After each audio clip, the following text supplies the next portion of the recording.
আপনার গুগল ম্যাপে কি এমন কোনো জায়গা আছে যেখানে ক্লিক করলে আপনার স্ক্রিন ব্ল্যাক হয়ে যায়? নাকি আপনিও বিশ্বাস করেন যে পৃথিবীটা আমরা যতটুকু দেখি তার চেয়ে অনেক গুণ বড় এবং অনেক বেশি ভয়ঙ্কর? আজ আমি আপনাকে এমন কিছু জায়গার কথা বলবো যেখানে পা রাখা তো দূরের কথা, সেখানে পৌঁছানোর স্বপ্ন দেখাও জীবনের বড় ভুল হতে পারে। প্রস্তুত হন, কারণ এই গল্পগুলো শোনার পর আপনি আর কোনোদিনও পৃথিবীটাকে আগের মতো দেখবেন না। আমরা সাধারণত পরিচিত পর্যটন কেন্দ্রগুলোতে ভ্রমণ করি, কিন্তু পৃথিবীর এমন কিছু জায়গা আছে যা আমাদের চেনা মানচিত্রের বাইরে। যেমন মেক্সিকোর জোন অফ সাইলেন্স, যেখানে রেডিও সিগন্যাল অদ্ভুতভাবে হারিয়ে যায় এবং স্থানীয়রা বিশ্বাস করেন এটি মহাজাগতিক প্রাণীদের সাথে যোগাযোগের গেটওয়ে। অথবা ব্রাজিলের সেই স্নেক আইল্যান্ড, যেখানে হাজার হাজার বিষধর সাপ আপনাকে স্বাগত জানাবে, কিন্তু ফেরার কোনো পথ থাকবে না। এই যে অজানা জায়গাগুলো, এগুলি কি কেবলই ভৌগোলিক রহস্য, নাকি মানুষের চিন্তার জগতের এক বিশাল শূন্যতা? পৃথিবী তার বুকের ভেতর হাজারো রহস্য লুকিয়ে রেখেছে, যা কোনো ক্যামেরার লেন্সে ধরা পড়ে না। কারণ জগতের সব সৌন্দর্য কেবল চোখের দেখায় থাকে না, বরং অনেক রহস্যের সৌন্দর্য তার অজানা থাকার মধ্যেই লুকিয়ে থাকে। জোন অফ সাইলেন্স, এটা মেক্সিকোর একটা জায়গা।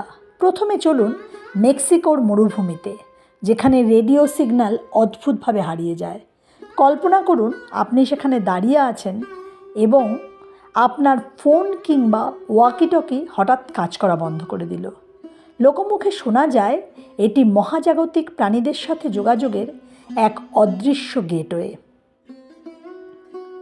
এবার বলি ব্রাজিলের স্নেক আইল্যান্ডের কথা। এরপর ভাবুন ব্রাজিলের সেই দ্বীপের কথা, যেখানে প্রতিটি বর্গমিটারে বিষধর সাপ ঘুরে বেড়াচ্ছে। সরকার এখানে মানুষের প্রবেশ নিষিদ্ধ করেছে, কারণ এই দ্বীপে পা রাখা মানেই নিশ্চিত মৃত্যু। এবার বলি প্যারিসের ক্যাটাকম্বস। মাটির নিচে প্যারিসের সেই সুড়ঙ্গ পথ, যেখানে 60 লক্ষ মানুষের হাড় সাজানো আছে। একবার ভাবুন, আপনি সেই অন্ধকার আর নিঃশব্দ পথে একা হাঁটছেন, আর আপনার চারপাশ জুড়ে কেবল ইতিহাসের নীরব সাক্ষী। তুর্কমেনিস্তানের ডোর টু হেল বা নরকের দরজা। কারাকুম মরুভূমির মাঝখানে অবস্থিত এই জায়গাটি আসলে একটি প্রাকৃতিক গ্যাসের আগ্নেয়গিরি বা গর্ত, যা 1971 সাল থেকে অবিরাম জ্বলছে। মরুভূমির জনশূন্যতায় রাতের বেলা আগুনের লেলিহান শিখা দেখে মনে হয় যেন সত্যিই পৃথিবীর বুক চিরে কোনো পাতালপুরি বেরিয়ে এসেছে। প্রকৃতির এমন নিষ্ঠুর সৌন্দর্য মানুষের কল্পনাকেও হার মানায়। জাপানের আওগাসিনা দ্বীপ, এটি একটি দ্বীপের ভেতরে অবস্থিত আগ্নেয়গিরি, আর সেই আগ্নেয়গিরির ভেতরে আবার বসতি। অত্যন্ত বিচ্ছিন্ন এবং প্রতিকূল আবহাওয়ার কারণে এখানে পৌঁছানো খুবই কঠিন। আগ্নেয়গিরি ধুমায়িত খাদের ভেতর মানুষের জীবনযাপন কোনো রূপকথার গল্পের চেয়ে কম নয়। গোবেকলি তেপে তুরস্কের একটা জায়গা। এটি বিশ্বের প্রাচীনতম মন্দির বা উপাসনালয় হিসেবে পরিচিত।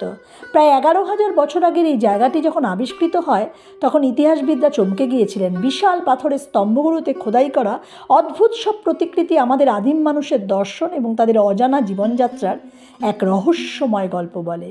হো বা ভ্যানিশিং আইল্যান্ডস বিভিন্ন মহাসাগরে দেখা যায়। সমুদ্রের মাঝখানে এমন কিছু দ্বীপের গল্প প্রচলিত আছে যা মানচিত্রে বা জিপিএসে দেখা যায়, কিন্তু বাস্তবে সেখানে পৌঁছানোর পর কোনো অস্তিত্ব খুঁজে পাওয়া যায় না।